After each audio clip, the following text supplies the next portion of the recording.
Assalamualaikum warahmatullahi wabarakatuh. Selamat pagi anak-anak. Alhamdulillah di pagi hari ini kita dapat berjumpa kembali meskipun masih dalam antar layar HP.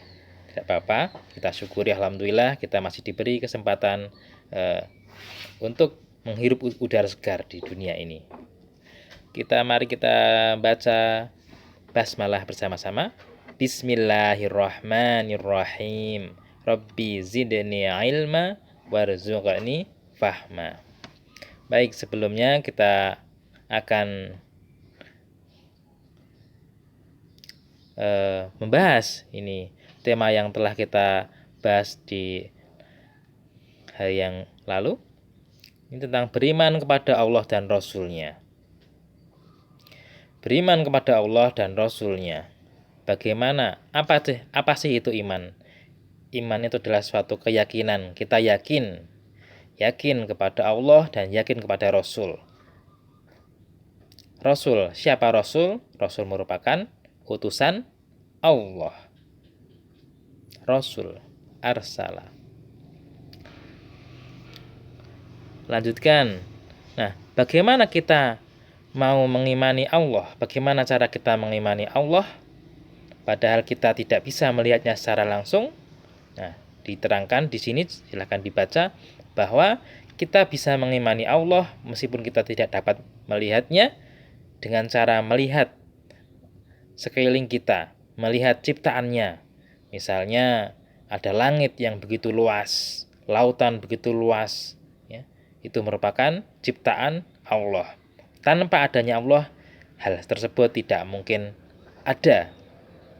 Kita pun sebagai manusia, kalau tidak ada Allah, ya, tidak diciptakan Allah, maka tidak akan ada. Hanya Allah yang mampu menciptakan. Nah, itu ya. Seperti itu cara kita mengenal Allah. Salah satunya dengan melihat sekeliling kita.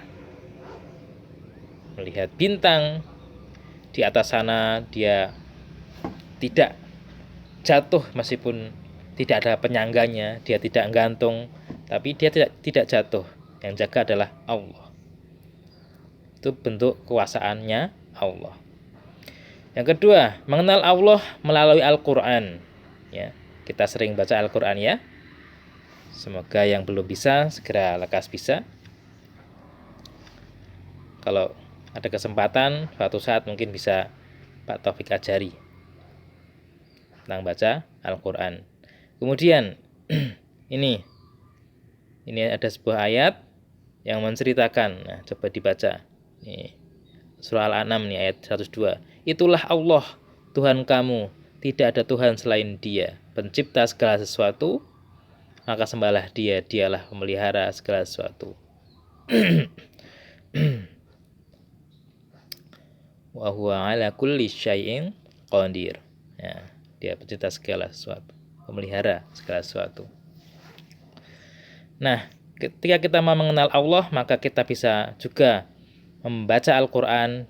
Di dalamnya Al-Quran terdapat cara-cara ataupun kisah-kisah bagaimana Allah menyayangi para nabi, bagaimana Allah di sana menyayangi kita sebagai manusia. Ya. Sangat banyak sekali. Kemudian mengenal Allah melalui Asmaul Husna. Asmaul Husna itu ada berapa? Ada 99 nama Allah. 99 nama Allah. Misalnya Ya Rahman, Ya Rahim, Ya Malik, Ya Kudus, ya, dan sebagainya. Kalian tak kira sudah banyak yang sudah tahu ya. Sudah hafal juga mungkin. Asmaul Husna merupakan nama Allah yang baik dan indah. Baik dan indah. Ada berapa nama Allah? Salah satunya itu adalah ini. Al-Basir, Maha melihat. Al-Adil, Maha adil. Al-Azim, Maha agung. Nah, ini Al-Basir, Maha melihat. Allah Maha melihat segalanya. Meskipun suatu hal yang kecil, yang kita tidak dapat melihat tetapi Allah mampu melihatnya. Misalnya semut, dia di dasar pohon atau di dasar tanah, tapi Allah bisa.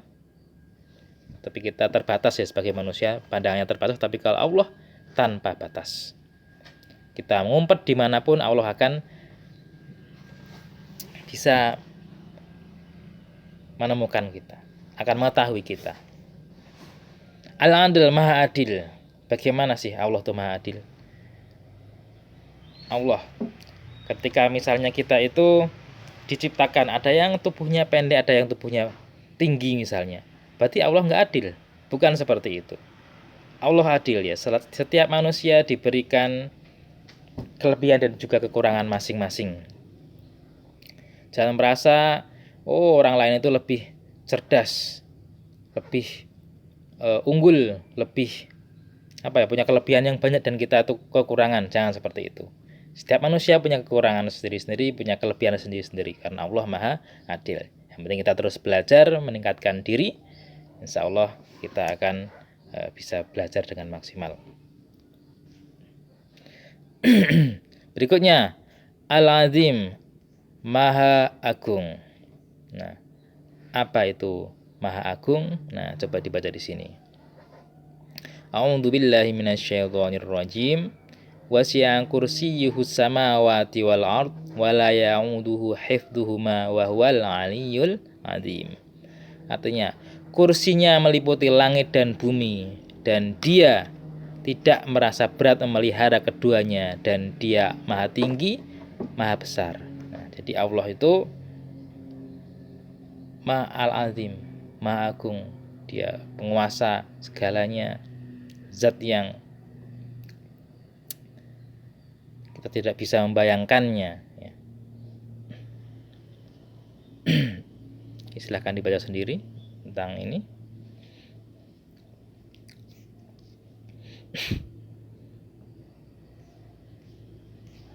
Berikutnya tentang iman kepada Rasul Allah. Apa itu iman kepada Rasul Allah ya? Rasul Allah, utusannya Allah. Ketika kita membayangkan seorang Rasul, beliau merupakan mempunyai tugas yang sangat mulia dan juga sangat berat ya.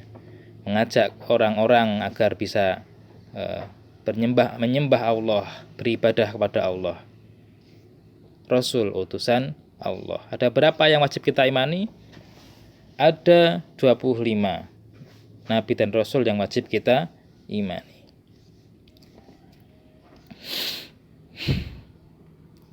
Tapi sebenarnya menurut para ulama itu yang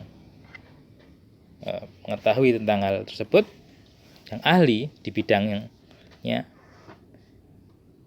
ada banyak sekali ya. Ada banyak sekali nabi hingga sampai ribuan jumlahnya. Sampai ribuan. Tapi yang wajib kita imani ada 25. Karena ini terdapat di dalam Al-Qur'an. Nabi dan juga Rasul.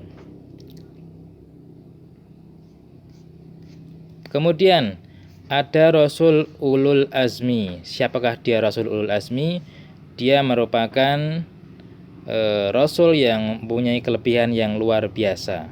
Semua Rasul itu istimewa, tetapi beliau ini mempunyai keistimewaan tersendiri. Beliau ini diuji dengan ujian yang sangat berat, tapi beliau tetap tabah, sabar, dan teguh hatinya ya. Ada Nabi Nuh, Nabi Ibrahim, Nabi Musa, Nabi Isa, dan Nabi Muhammad. Nah, ini merupakan nabi-nabi ulul azmi, disingkat NIMIM untuk menghafalnya. Nabi yang punya kesabaran yang luar biasa. Oke, dilanjutkan tentang mukjizat ya. Mukjizat. Apa itu mukjizat? Mukjizat itu merupakan suatu istilahnya keajaiban atau kelebihan yang diberikan Allah kepada para nabi atau rasul ya, agar beliau itu bisa menunjukkan kekuasaannya Allah. Misalnya Nabi Musa. Nah, Nabi Musa dalam keadaan yang genting, dia minta pertolongan Allah, maka Allah berikan dia mukjizat. Pukullah tongkatmu wahai Musa, maka seketika itu juga laut merah terbelah dan Nabi Musa bisa melewatinya. Nah, itu salah satu dari mukjizatnya Nabi Musa, tongkatnya. Tongkat ajaib kalau kita mengatakannya. Ada Nabi Nuh punya mukjizat tersendiri, Nabi Ibrahim. Nah, silahkan kalian baca. Mukjizat itu intinya adalah sebuah kelebihan ya, yang diberikan oleh Allah, dari Allah. Kemampuan yang luar biasa, kekuatan yang luar biasa. Oke, mungkin itu saja ya dari Pak Taufik. Mungkin dilanjut lain kali. Ini merupakan sedikit saja yang Pak Taufik sampaikan. Ada Asmaul Husna, kemudian tentang iman kepada Rasul. Silahkan dipelajari dan nanti tugasnya saya sampaikan, kemudian silahkan dikerjakan. Itu, terima kasih. Akhirul kalam, wassalamualaikum warahmatullahi wabarakatuh.